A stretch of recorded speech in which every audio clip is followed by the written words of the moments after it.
Hi, I'm James Shillinglaw for Insider Travel Report. I'm here with a familiar face. We've spoken with her before. It's Melissa Kruger, who is the CEO of Classic Vacations. And we wanted to talk to Melissa at least to see what the trends are, what the destinations are, what's happening this summer specifically, and then into the fall. And we're going to look at specifically in Europe, but there's a lot of other things we're going to touch base on here.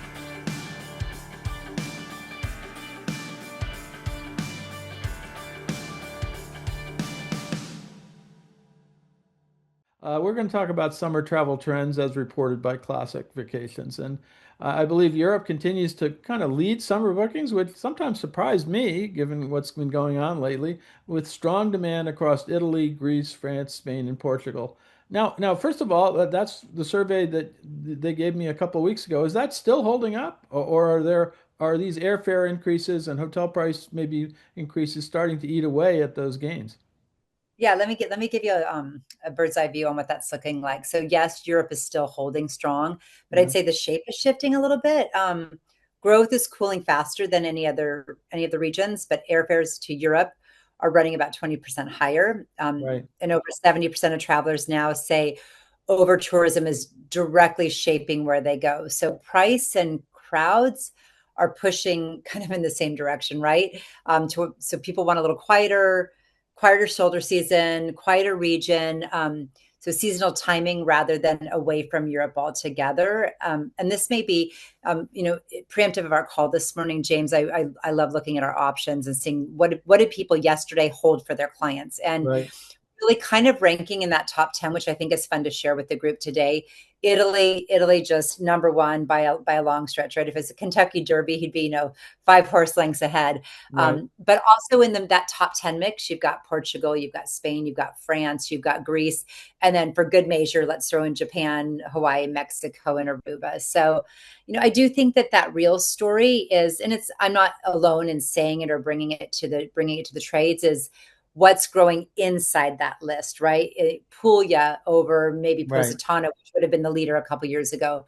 Sardinia and the Dolomites over Amalfi Coast. Now that doesn't mean that you're not going to the Amalfi Coast, but Amalfi Coast in September and October is pretty darn nice. Yeah, no, Uh, absolutely. yeah, and I would add to that too and I think I mentioned Italy because I'm always like, is anything ever going to take that top spot? And I think that the American traveler really knows that there's a dozen different trips wearing one name. And I was thinking about this, about something Debbie Bush, the founder of Avenue to Travel, a Virtuoso agency, said Yeah, I know that. um, about Paris, and it was someone we were in. I think we were in Portugal, and someone said, "Oh, I've already been to Paris," and as if that door was already closed. And her response was pure magic, and it really leaned into, but have you seen it from this view? Have you seen it Right. from this room? Have you seen it from the eyes of an artist? So can I think that's the whole point, right? A great advisor doesn't just book the trip, and there are 15 different ways to fall in love with the same place twice. No, and I would agree. And have you seen any effect? I mean, and you mentioned that people are looking at shoulder seasons now, but this summer, of course, it's been pretty hot over in Europe. The temperatures during, June early have been hot. July and August are probably going to be hot. And that said, I mean, we're getting hot here in New York, in U.S. as well. So I don't know where to go. I mean, maybe where I just was Alaska, but that's another story. But yeah, it seems like. I mean, are maybe some cooler destinations starting to trend a little bit?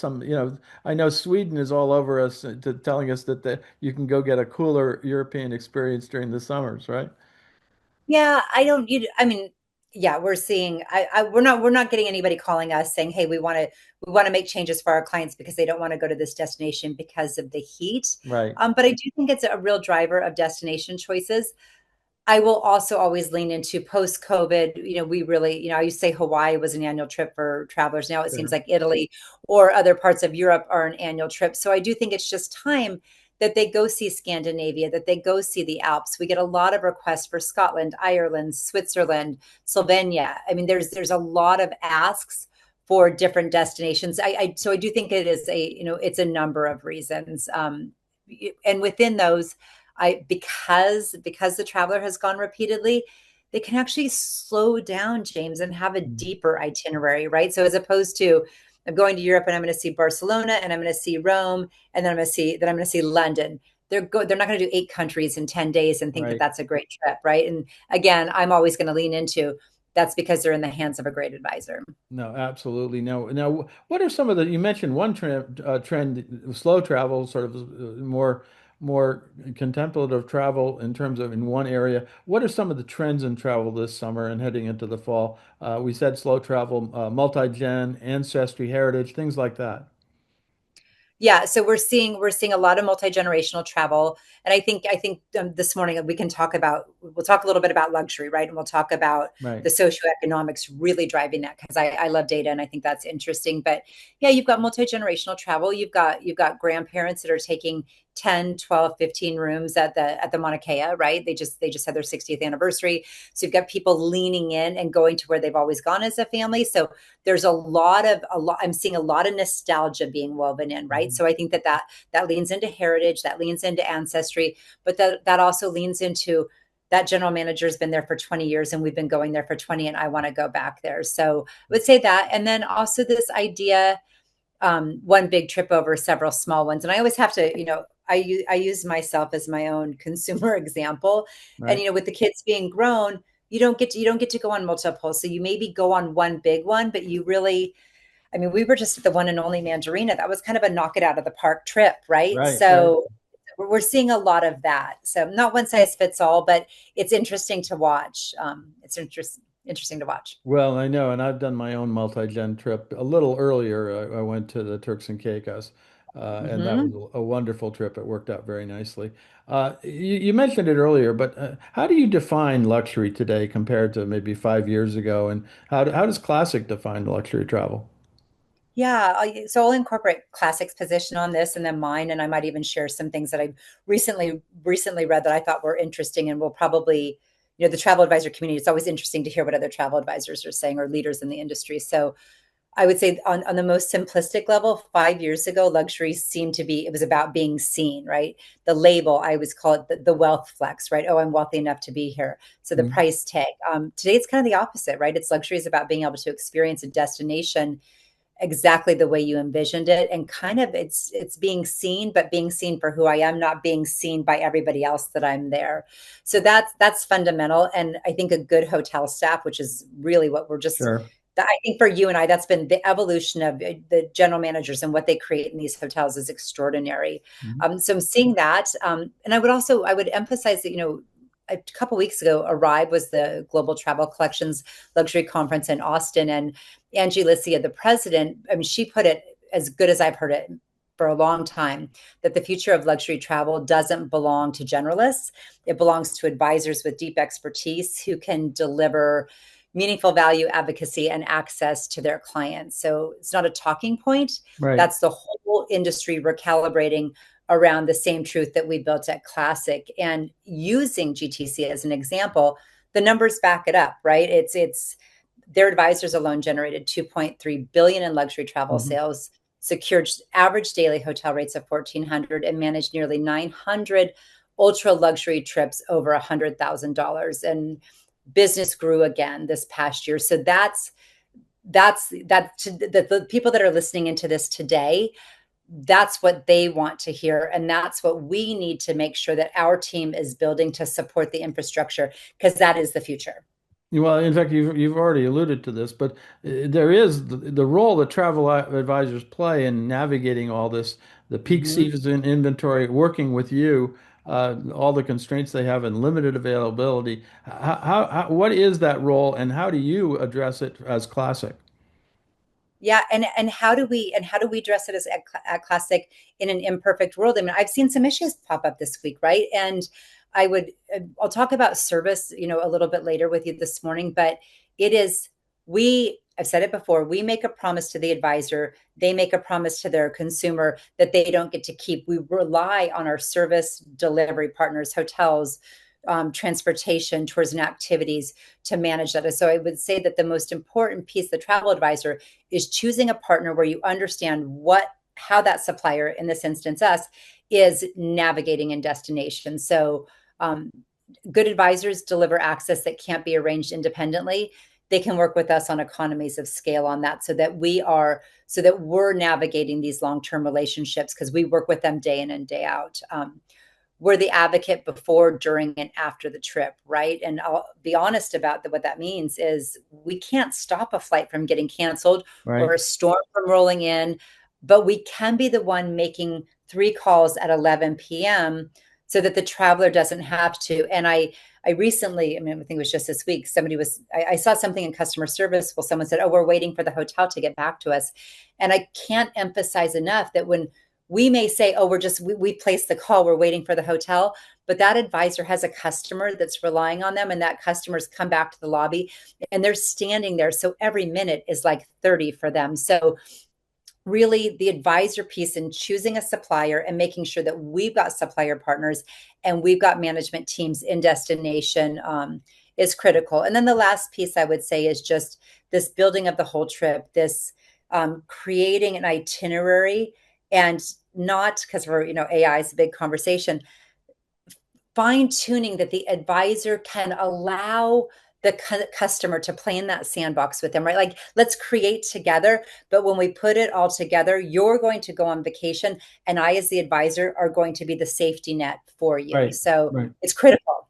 Absolutely. And then, of course, the other thing is you mentioned it earlier about you can also want to find emerging and alternative European destinations, let's say, and how can Classic help advisors find and book these destinations? When let's say something is full and or something is just not possible, and you got to find something else. You mentioned a few of them earlier, but tell me a little bit about that. Yeah, I mean, I think it's important. It's people are always surprised when I say, oh, we're 270 or we're 300 employees, and I talk about all the different departments, all the people that come together to make this happen. So I think it's the biggest takeaway that I would want people to know is, our supplier relationships aren't just contracts. They're relationships our own team has. They built firsthand over the years on the ground, directors of sales, rev management, general managers. And that's the piece I want the advisors to know and understand is, Mhm. let us know so we can pick up the phone, so we can reach out to our product team so that they can be reaching out to the hotel, because we know that our hotel partners want to get it right. And I would say, just to kind of take a little bit of a different angle on that, Mhm. is how to make access real rather than theoretical. Right. Our advisors aren't learning destinations from a brochure. When we send our fam trips, and I'm going to use Europe as a specific example, they're escorted by our own product leaders in that destination. So where we once maybe had a salesperson, which is great because you want to forge that with a director of sales or a BDM, an advisor walking through Greece isn't just seeing the sights. They're seeing it through the eyes of someone who lives there, that's got the supplier relationships. And I just read reviews from Signature Travel Network on a recent trip that a lot of the advisors took to Greece, and it was led by our product director, Vicky, who lives in Athens. Mhm. These were outstanding. I mean, it was some of the highest ratings we had. So that is a big differentiator when we can take an advisor here. We know the opportunity to build business with them, and we're going to put them in the hands of our product team in destination and let them take it from there. No, absolutely. And well, and a corollary to that is what can advisors expect in terms of the support you deliver? I mean, there's so much, so many travel disruptions, delays, changing conditions. This happens all the time. But what does Classic offer in those cases? Yeah, it's to add on that. I read something recently. There was like over 3,100 flights were delayed or canceled across Europe in a single day Yeah. in late June, and a second wave brought another 3,400 in delays. So that's daunting, right? And again, 1 minute is like 30 minutes. So our 24/7 global customer service. So this is a fun one because recently I've been reading a lot where some people will really boast, well, our customer service teams are in the United States, well, they're US based. Okay, I get it. I actually really like that my customer service team, part of them exist in Europe. So when your clients, if you're an advisor, are needing something at 3 a.m. your time, they're actually getting someone live who can support them, who can support their clients when they're wondering what to do if they've missed their train. So Mhm. it's a big piece of what we deliver, and we continue to work to make it better. Now let's turn to another topic. There's been a rise in kind of private, high-touch luxury travel experiences. That's what's in demand. That's Yeah. villas, yachts, charters, private guides, bespoke itineraries. How can advisors give travelers access to all these experiences through classic vacations? Yeah. Okay. So I want to expand on this a little bit because this is fun, and I think we're both living in this world where luxury is the most overused word, right? And so, first, I would start by saying there's real math behind this, and it's not going away. What we're watching the stock market have just some Mhm. consecutive good days. Top 10% of American households now sit at over 8 million in average net worth. They're going to travel, right? And I think that's really the shift I want people to hear and understand, kind of like the wealth has to go somewhere, and it's increasingly going towards time and not things. And so Right. I'm going to share just, and then I'll get direct to your question, is I just finished reading Die with Zero, and the entire premise of Bill Perkins' book was experiences have a memory dividend, right? That's a Mhm. trip you take at 45 with your kids, pays you back for decades over if you perish at 100 and you turn your wealth over to your grown child at 70. Nothing's happened. So I think understanding the why and like the socioeconomics of the average Mhm. American and the why people are doing that. But I've also think as an industry and the great ability to have information, and that is through AI, that is through the internet, that is through these incredible programs that our consortiums put together to bring in the best in the industry. We've now made these things accessible. They no Yeah. longer seem like, oh my gosh, Australia is so far, because we educated the advisor that you can get there in the same amount of time from the West Coast as you can get to Italy. You want to do a yacht, maybe you can't afford it there, but let's look at Croatia because you're going to have a very similar coastline at a fraction of the price. So I think that the advisor community is understands very well kind of not just what their customer thinks that they want and can afford, but what they want and how can I work with what they want to get them started on this path so that the advisor is delivering year in and year out for these families. Yeah, well, certainly villa products have increasingly of interest. Yachts that you mentioned, that's what people want. And you're saying, look, spend it on these things now. Don't hang around so they're all gonna inherit all your wealth. Why don't you give them the experiences your family, your extended family has, the multi-gen, rather than you're gonna have my inheritance someday, right? Yeah, and I mean, I mentioned earlier that I took because we had milestone birthdays. I wouldn't have done it if there weren't milestone birthdays, but we did. We were at One and Only Mandarina, and I thought, oh, I don't know if I want to do the private homes because I thought I want that energy of the resort. I want that. It was perfect. I had everything I needed, including a gym, including a cook that could come in, and I could be present all day if I just wanted to kind of cocoon myself around my family. But when we wanted to get out, when we wanted to have a cocktail with others, we could do that as well. So I think a lot of, you get the best of both worlds a lot of times with doing a private home or private villa, especially if it's attached in a resort community. Yeah, we're pretty much through this summer, and we're heading into the fall now. But if Italy and places like that are so popular, should travel advisors really start thinking about booking 2027 now? I mean, what are the booking windows looking like now? Yeah, so on booking windows, that goes back to this option daily, seeing what people are holding. So I would put this out there to the advisor community as well as to our supplier partners that might be tuning in for this. It's we still see people wanting to travel in late July, August, September. So I would say that those that waited, maybe where we didn't see huge demand or the demand that we'd all hoped for the first quarter of this year.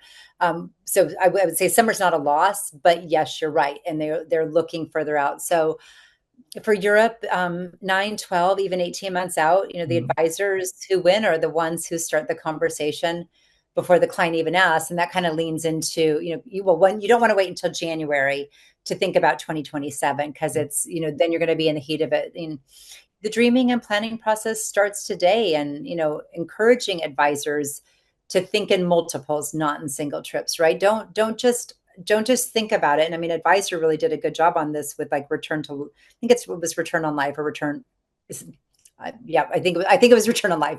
They can quote me, they can correct me, but it was, you're coming in and you're asking me that you want to go to the Dolomites, but when I really get into it, I'm understanding, when your milestone anniversary is, James, and when that milestone birthday is, and when someone's graduating. And so I really encourage, like, what is it that your customer wants to do in their entirety over the next 5 to 10 years? What are the key things that are happening for that family? So, yes, you asked me specifically about 2027, but the advisor should talk about all of it. And that's that whole, like, getting to know your client and Mhm. being part of that dreaming process. And then for us, we're here as a real resource. If our dedicated reservations team doesn't have the answer, if our business development manager hasn't been there, I mean, we're constantly working to educate everyone. We're just going to put somebody directly in touch with our product team, Mhm. and they've been in destination and know it better than almost anybody, and we can help kind of take that itinerary inspiration and put it together and work in partnership with the advisor. No, you're absolutely right in terms of, you have to look. The phrase was, I think Matthew Upchurch uses this return on life.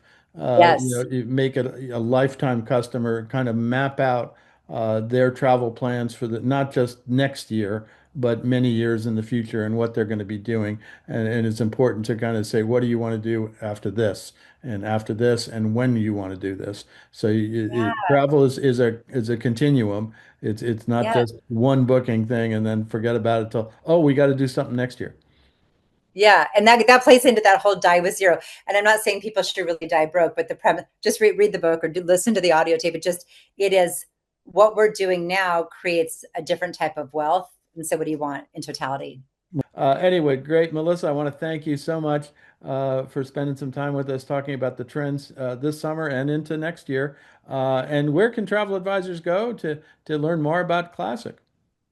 I head to classicvacations.com. You're going to see, all of our takeoff offers, which provide, special rates. You're going to see our European Riches Collection program. You're going to have access to understanding our loyalty program, our best in class travel protection. So head there. You can find our contact information. Advisors can connect with me personally on LinkedIn and other social media outlets. You always say, at Classic, you get one of us, you get all of us. Again, thank you so much, and hopefully you'll get another nice trip coming up for your family and going to a resort that works that well. Yeah. I'm hoping for that. Perfect. Perfect. Thanks, James. I'm James Shillinglaw, and this is Insider Travel Report.